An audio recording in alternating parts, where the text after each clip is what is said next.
Breaking news చూస్తున్నాం. రంగారెడ్డి జిల్లా చేవెళ్ల మండలంలో ఘోర రోడ్డు ప్రమాదం జరిగింది. మీర్జాగూడలో ఆర్టీసీ బస్సును టిప్పర్ ఢీకొట్టింది. ఈ ఘటనలో 18 మంది మృతి, పలువురికి తీవ్ర గాయాలయ్యాయి. గాయపడిన వారిని చేవెళ్ల ప్రభుత్వ ఆసుపత్రికి తరలించారు. మితిమీరిన వేగంతో దూసుకొచ్చిన టిప్పర్ అదుపు తప్పి బస్సుపై లారీ పడటంతో కంకర్లో ప్రయాణికులు కూరుకుపోయారు. ప్రమాదంలో బస్సు ముందు భాగం పూర్తిగా ధ్వంసమైంది. ఘటనా స్థలంలో సహాయక చర్యలు కొనసాగుతున్నాయి. జేసీబీలతో టిప్పర్ను రెస్క్యూ టీం లాగుతుంది. చేవెళ్లలో జరిగిన ఈ రోడ్డు ప్రమాదంపై సీఎం రేవంత్ రెడ్డి తీవ్ర విచారం వ్యక్తం చేశారు. అధికారులు వెంటనే ఘటనా స్థలానికి చేరుకుని అవసరమైన సహాయక చర్యలు చేపట్టాలని ఆదేశాలు జారీ చేశారు. ప్రమాదానికి సంబంధించిన పూర్తి వివరాలను ఎప్పటికప్పుడు తెలియజేయాలని సీఎం రేవంత్ రెడ్డి సూచించారు. రంగారెడ్డి జిల్లా చేవెళ్ల మండలంలో ఘోర రోడ్డు ప్రమాదం జరిగింది. మీర్జాగూడలో ఆర్టీసీ బస్సును టిప్పర్ ఢీకొట్టింది. ఈ ఘటనలో 18 మంది మృతి, పలువురికి తీవ్ర గాయాలయ్యాయి. ఇదే అంశానికి సంబంధించి పూర్తి సమాచారాన్ని మా క్రైమ్ బ్యూరో చీఫ్ ఈనారెడ్డి అందిస్తారు. చెప్పండి ఈనారెడ్డి. మనం చూస్తున్నాం రంగారెడ్డి జిల్లా ఆర్టీసీ బస్సు ప్రమాదంలో దాదాపుగా 18 మంది చనిపోయిన ఘటన తీవ్ర విషాదాన్ని నింపింది. ప్రస్తుతం మాత్రం మనం చూస్తే ఈ లారీని ఢీకొన్న ఏమైతే టిప్పర్ లారీ ఢీకొనడంతో ఈ ప్రమాదం చోటు చేసుకుందని చెప్పని కూడా తెలుస్తా ఉంది. మనం చూస్తాం నిన్న కర్ణాటకలో కూడా సేమ్ ఇట్లానే లారీని ఢీకొన్న టిప్పర్ లారీ ఢీకొనతో చనిపోయిన నేపథ్యం కనిపిస్తా ఉంది. ఈ టిప్పర్ లారీ అనేవి చాలా ఫాస్ట్ గా వెళ్లడం, తర్వాత మితిమీరిన వేగంతో వెళ్లడం వల్లనే ఈ ప్రమాదం చోటు చేసుకుందని చెప్పని ప్రాథమికంగా పోలీసులు చెప్తున్న విషయాన్ని బట్టి మనకు అర్థమవుతోంది.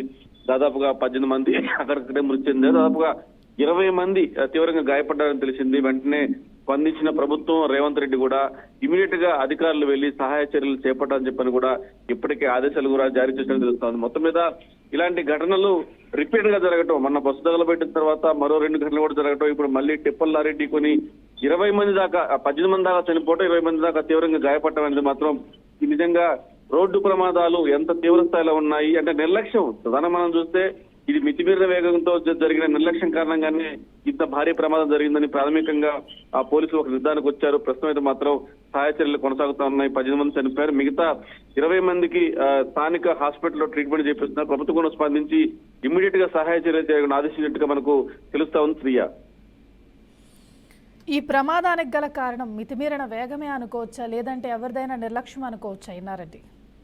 ప్రధానంగా ఈ టిప్పర్ లారీకి సంబంధించి మనం అంటే ఈ ప్రమాదం జరిగిందని చెప్పేసి టిప్పర్ లారీలు స్పీడ్ గా వెళ్తారని కాదు, మనం గతంలో జరిగిన ఎన్నో ప్రమాదాలకు కారణం ఇలాంటి టిప్పర్ లారీలే మితిమీరిన వేగంతో వెళ్ళడం అని చెప్పేసి తెలుస్తా ఉంది.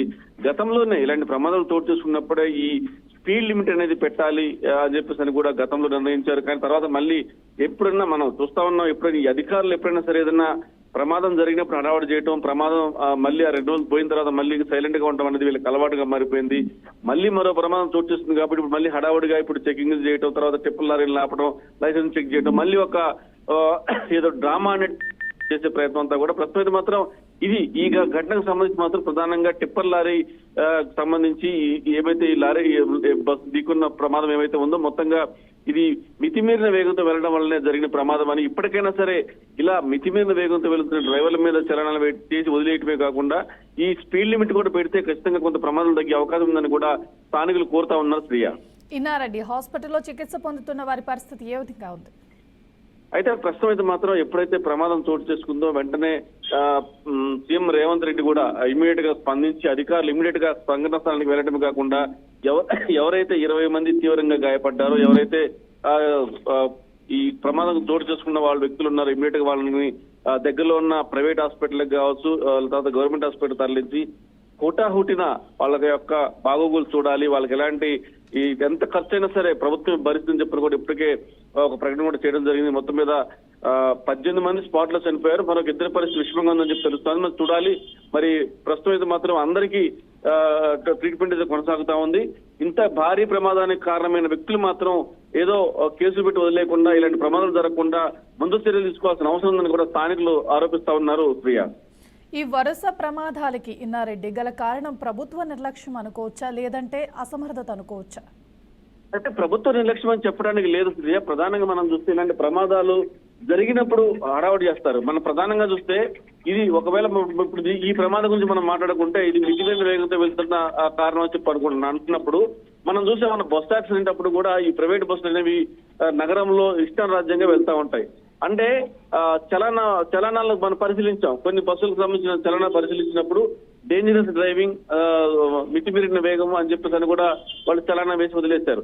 డేంజరస్ డ్రైవింగ్, మితిమీరిన వేగంతో వెళ్లి 1000 రూపాయలు చలన వేస్తారు కానీ ఆ డ్రైవర్ ని పిలిపించడము, కౌన్సిలింగ్ ఇవ్వడము, బస్సును చెక్ చేయటం లాంటి కనుక చేస్తుంటే ఇలాంటి ప్రమాదాలు జరగవు. ఏదైనా సరే మొత్తంగా చూస్తే ప్రభుత్వ నిర్లక్ష్యం కాదు, ఎవరైతే సంబంధిత అధికారుల నిర్లక్ష్యం వలన ఇలాంటి ప్రమాదాలు చోటు చేసుకుని భారీ ఎత్తున జనాలు చనిపోతా ఉన్నారు, సామాన్య జనాలు ఈ ప్రమాదానికి గురవుతున్నారు. కాబట్టి ఈ చలనాలు వేయటంలో ఉన్న ఇంట్రెస్ట్ ఆ యొక్క డ్రైవర్లు, మితిమీద వేగంతో ఉన్న డ్రైవర్లను పరిశీలించడము, వాళ్ళ లైసెన్స్ పరిశీలించడము, వాళ్ళ యొక్క ఈ వాహనాల యొక్క పనితీరు పరిశీలించడం మీద దృష్టి సారిస్తే ప్రమాదాలు జరిగే అవకాశం కనిపిస్తా ఉంది. Shriya, thank you Ennareddy, thanks for the update.